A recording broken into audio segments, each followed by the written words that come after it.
অতঃপর দ্বিতীয়বার মহাপ্রভু আবার বৃন্দাবন যাওয়ার জন্য প্রস্তুত হলেন। দ্বিতীয়বার পরের বছর রথযাত্রা করলেন, তারপরে আবার চিন্তা করলেন এইবার আমি বৃন্দাবন যাবই যাব। তাই বৃন্দাবন যাওয়ার জন্য উদ্দেশ্য করে আবার যাত্রা করলেন। ভক্তবৃন্দগণ মহাপ্রভুর সঙ্গে রওনা হলেন। কিছু দূর যাওয়ার পরে এক জঙ্গল পড়ল। নির্জন জঙ্গলে মহাপ্রভু শয়ন করেছেন, সবাই শয়ন করেছেন। আর এমন সময়ে জলপত্র বহন করার জন্য একজন ভট্টাচার্যকে সঙ্গে নিয়ে চুপচাপ উঠে পালিয়ে গেছে। সবাই কিন্তু ঘুমিয়ে আছে। সবাই ঘুমের থেকে উঠার পরে দেখে মহাপ্রভু আর নেই। মহাপ্রভু এমন ভাবে রাস্তা শুরু করলেন যে কেউ আর ওনাকে খোঁজ পেল না, দর্শক ধরতে পারল না। মহাপ্রভু এইভাবে রওনা হলেন। জারিকন্ডে রাস্তা দিয়ে যখন মহাপ্রভু রওনা হলেন, জারিকন্ডে রাস্তার মধ্যে যত বাঘ ভাল্লুক ছিল তাদেরকেও হরিনাম করে মহাপ্রভু নাচিয়েছেন। বাঘে হরিনাম হরিবল হরিবল করে নৃত্য করে, বাঘ সিংহ হরিণ একসঙ্গে নৃত্য করেন। আজও পর্যন্ত সুবর্ণরেখা নদীর তীরে সেই চরণ ছাপ পড়ে আছে। হাতির পায়ের ছাপ, বাঘের পায়ের ছাপ, হরিণের পায়ের ছাপ, সিংহের পায়ের ছাপ সব পড়ে আছে। মহাপ্রভু ওই যে হরিবল হরিবল বলে নৃত্য করেছিলেন সমস্ত বাঘ ভালো পশু পাখিদেরকে নিয়ে। সেই প্রেমেতে ওই নদীর তীরে যে পাথর ছিল, পাথর গলে গিয়েছিল। আর পাথর গলে গিয়ে মহাপ্রভুর চরণ ছাপ পড়েছিল, আজও পর্যন্ত আছে। আপনারা আলামনাথে গেলেও দেখতে পাবেন মহাপ্রভু যখন কীর্তন করতে করতে প্রেমাবিষ্ট হয়ে পড়ে গিয়েছিলেন, সেই পাথরটা গলে গিয়ে পাথরের বিভিন্ন স্থানে মহাপ্রভুর হাতের ছাপ, কলির ছাপ, মাথার ছাপ, হাঁটুর ছাপ, চরণের ছাপ সব পড়ে আছে। এইভাবে যাই হোক মহাপ্রভু এখন বৃন্দাবনের উদ্দেশ্যে রওনা হলেন। ঝাড়িখণ্ডের পশু পাখিদেরকে তিনি কৃপা করলেন। আর বলভট্ট মানে বলভদ্র মহাপ্রভুর সঙ্গে ছিলেন।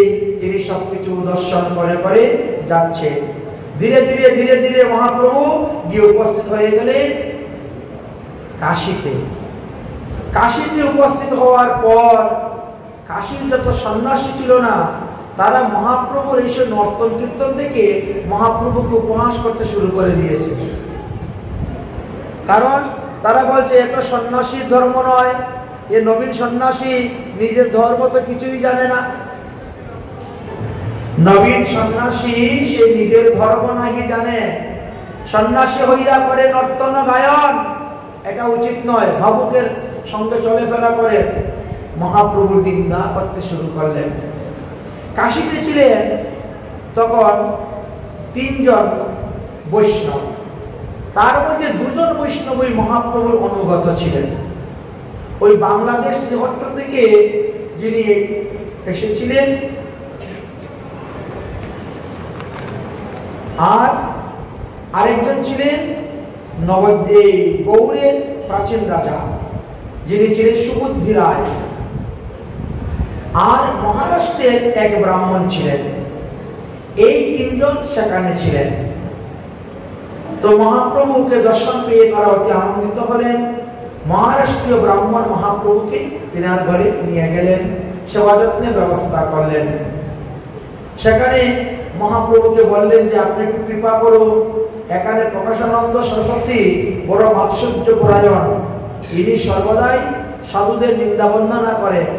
আপনার নাম তো সে শুনতেও পারে না, শ্রীকৃষ্ণ চৈতন্য নাম বলে না, বলে চৈতন্য চৈতন্য, শ্রীকৃষ্ণের নাম উচ্চারণ করে না। অতএব আপনি একটু কৃপা করে তাদেরকে উদ্ধার করুন। আপনি তো কলিযুগ জীবকে উদ্ধার করার জন্য এসেছেন, অতএব আপনি কৃপা করুন। তারা কৃষ্ণ কৃষ্ণ বলে না, মায়াবাদী, যে তারা ভেসে গেছে। মহাপ্রভু বললেন আমি আগে বৃন্দাবন দর্শন করতে যাব, ওখান থেকে ফিরে আসার সময় আমি অবশ্যই তাদেরকে কৃপা করব। এই কথা বলে মহাপ্রভু সেখান থেকে চলে গেলেন। সুবুদ্ধি রায়কে কৃপা করলেন। সুবুদ্ধি রায় তখন মহাপ্রভুর উপদেশ পেয়ে তিনিও বৃন্দাবন দর্শন করার জন্য রওনা হলেন। অতঃপর মহাপ্রভু আসলেন প্রয়াগ ধামে। প্রয়াগ মানে তীর্থরাজ প্রয়াগ, ইলাহাবাদ। মহাপ্রভু ইলাহাবাদে এসে উপস্থিত হলেন প্রয়াগে। আর প্রয়াগে আসার পরে সেখানে তিনি ত্রিবেদীতে স্নান করলেন। মহাপ্রভুর মুখে হরিকথা শ্রবণ করলেন অনেকেই। সেখান থেকে মহাপ্রভু রওনা হলেন এবং মথুরা মণ্ডলে গিয়ে পৌঁছিলেন। মথুরা মণ্ডলে পৌঁছার পরে সর্বপ্রথম তিনি বিশ্রাম ঘাটে স্নান করলেন। বিশ্রাম ঘাটে স্নান করার পরে সেখান থেকে একজন তীর্থগুরু মহাপ্রভু ধরলেন।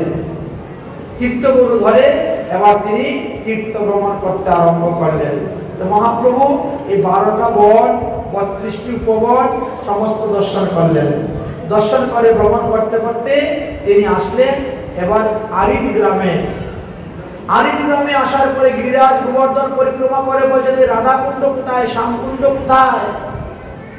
কারণ রাধাকুণ্ড শ্যামকুণ্ড তখন লুপ্ত হয়ে গিয়েছিল। ব্রজবাসীরা তখন ধান ক্ষেত লাগিয়ে দিয়েছে। রূপ সনাতন গোস্বামীগণ পর্যন্ত খুঁজে বের করতে পারেন নাই, রূপনাথ গোস্বামী বের করতে পারেন নাই, ভূগর্ভ গোস্বামী বের করতে পারেন নাই, আগে গিয়েছিলেন কিন্তু কেউ পারেন নাই বের করতে। মহাপ্রভু তখন ধ্যানে বসলেন। ধ্যানে বসে দেখলেন যে এই দুইটাতে ধান ক্ষেত, এই দুইটাই ছিল রাধাকুণ্ড আর শ্যামকুণ্ড। কালের কবলে কবলিত হয়ে এটা ভরে গেছে আর এখন ধান ক্ষেতে রূপান্তরিত হয়ে গেছে। অতএব রাধাকুণ্ড শ্যামকুণ্ডকে উৎপত্তি করতে হবে। এই জন্য তিনি কি করলেন, মহাপ্রভু ওই ধান্য ক্ষেত হইতে অল্প জল নিলেন, নিয়ে আগে স্নান করলেন। অল্প জল নিয়ে স্নান করলেন। তারপরে ওখান থেকে মাটি নিলেন, মাটি নিয়ে দাদুর সঙ্গে তিলক করতে শুরু করেছেন। তো আশেপাশের লোক বলছে এ আবার কেমন পাগল রে, এ আবার কেমন পাগল, ধান ক্ষেতে জল দিয়ে স্নান করতেছে, ধান ক্ষেতের মাটি দিয়ে তিলক করতেছে। লোকে বুঝতে পারলো না, তাই লোকে বলছে আরে নাম জানি না আইলো এ নবীন সন্ন্যাসী, নবীন সন্ন্যাসী সে যে মুখে বলে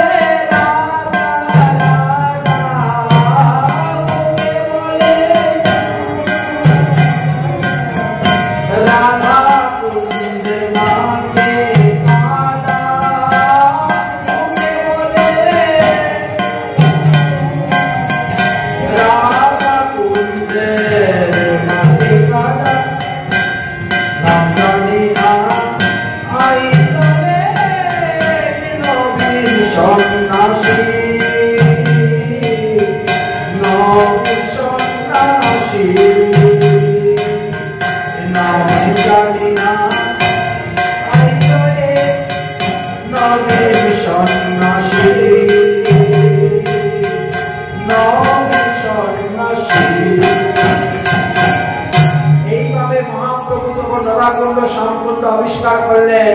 আর সেই দিক থেকে রাধাকুণ্ডের রজের মহিমা বেড়ে গেল।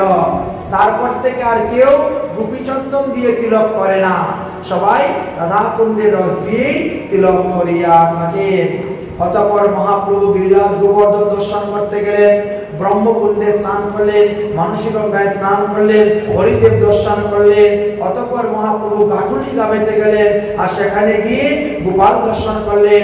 তারপর মহাপ্রভু কাম্য গ্রামে গেলেন, সেখানে দর্শন করলেন। বৃন্দাবনের ইমলিতলাতে গিয়েছিলেন, ইমলিতলা মহাপ্রভু দর্শন করেছেন। এইভাবে তিনি অপুর ঘাটে গেলেন, সেখানে দর্শন করে বিশ্রাম করলেন।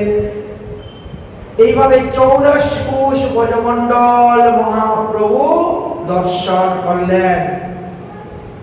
84 কোষ ব্রজমণ্ডল দর্শন করে তারপরে পুনরায় মহাপ্রভু সেখান থেকে বিদায় নিয়ে আবার তিনি রওনা হলেন নীলাচলের দিকে আসার জন্য। তাই শ্রীরাম বৃন্দাবন দর্শন করার পর মহাপ্রভু যখন বৃন্দাবনের দিকে নীলাচলের দিকে আসতে শুরু করলেন, তখন তিনি কাশীতে এসে কিভাবে উদ্ধার করেছিলেন প্রকাশানন্দ সরস্বতী, এই লীলা কথা আমরা আগামী কল্য আস্বাদন করব। আজকের মতো ভগবতীয় কথা আমাদের এখানেই বিশ্রাম দিচ্ছি। আচ্ছা, আগামী কল্য আমাদের ভাগবত চৈতন্য ভাগবত সপ্তাহ যোগ্য বিশ্রাম পেয়ে যাবে। এই জন্য বিশ্রামের দিন আমরা একটু ওনার এই 6 দিন যে যে বিষয় পাঠ হয়েছে তাহা সংক্ষিপ্ত সূচিপত্র আলোচনা করব। বলে আগামী কইল মহাপ্রভুর আরো অন্যান্য লীলাকথা আমরা আস্বাদন করব। কালকে অন্তিম দিবসের পাঠ, আপনারা সবাই আসবেন, অন্তিম দিবসের পাঠ শ্রবণ করবেন। মহাপ্রভু কিভাবে জগন্নাথের দেহেতে লীন হয়ে গিয়েছিলেন এই বিষয়টিও আমরা আলোচনা করব শাস্ত্র সিদ্ধান্ত অনুসারে। আজকের মতন হরিকথা একাধিক বিশ্রাম দিচ্ছি। বলো শ্রীমদ্ ভাগবত মহাপুরাণ কি, চৈতন্য ভাগবত কি,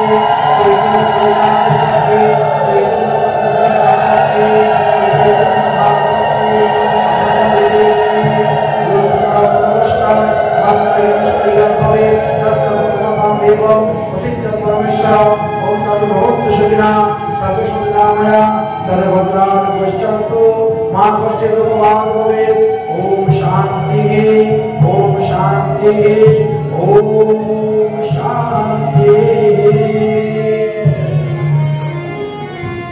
हरि का कथा सुनाने वाले प्रभु का नाम सुनाने वाले प्रभु का लीला सुनाने वाले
तुम्हें बोला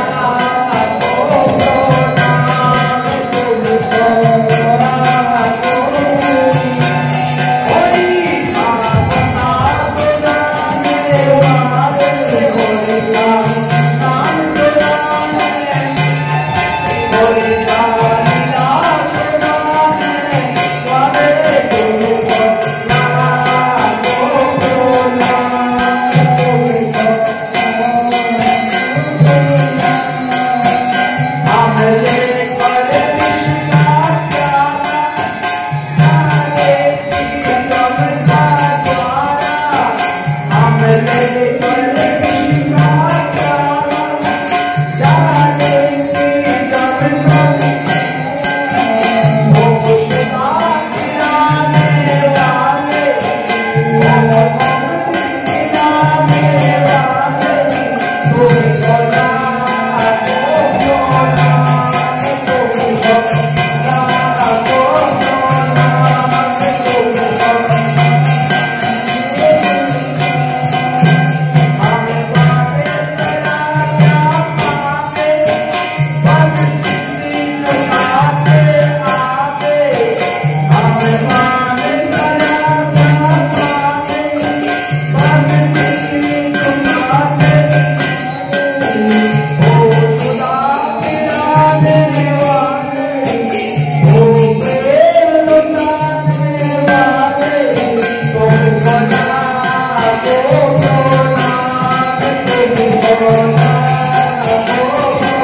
संप्रदाय की, आचार्य की, भगवान द्वारा की,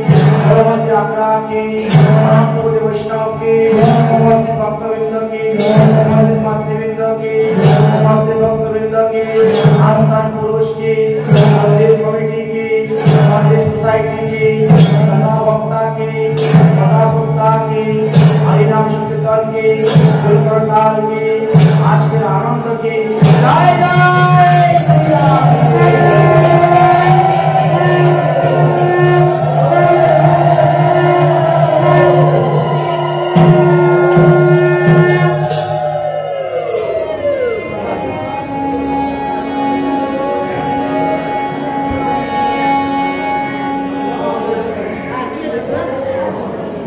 ঠিক আছে, সব ঠিক আছে।